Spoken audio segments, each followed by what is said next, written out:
مزار مبارکہ کی متصل چادر کو چومنے کے لیے خاص طور پر سنیوں پر ایک بڑا الزام یہ رہتا ہے کہ سنی لوگ مزارات پر سجدہ کرتے ہیں. سجدہ تو دور کی بات ہے، آپ کے لیے قریب وہاں پر جھکنا بھی جائز نہیں، رکوع کی حد تک جھکنے کی بھی اجازت نہیں.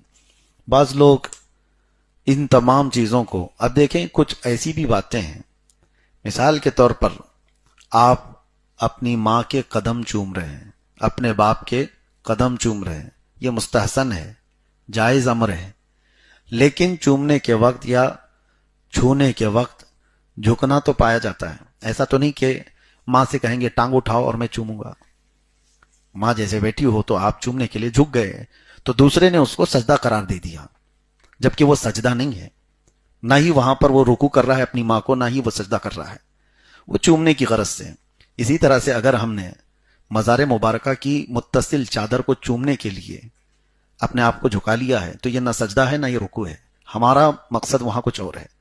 ہم کسی متبرک چیز کو اگر بوسہ دے رہے ہیں تو اس بوسہ دینے کے لیے اگر جھکنا پایا گیا ہے، مثال کے طور پر کسی بڑے عالم دین کے لیے آپ جب ہاتھ کا بوسہ لینا چاہتے ہیں تو کیسے بوسہ لیں گے؟ جھک کر کے بوسہ لیں گے. دوسرا دیکھنے والا یہ کہے گا کہ اس نے تو ان کو رکوع کر دیا، اس نے پیر صاحب کے سامنے رکوع کر دیا. جھکنا تو پایا جاتا ہے، جبکہ ہاتھ کا چومنا یہ صحابہ اکرام سے ثابت ہے.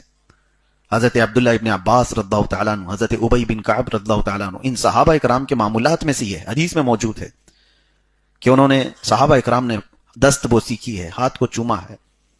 تو یہ کسی کے دست بوسی کرنا، مسافے کے بعد ہاتھ چومنے کے لیے اگر جھکنا پایا گیا تو یہ کیا ہے؟ رکوع ہے؟ رکوع نہیں.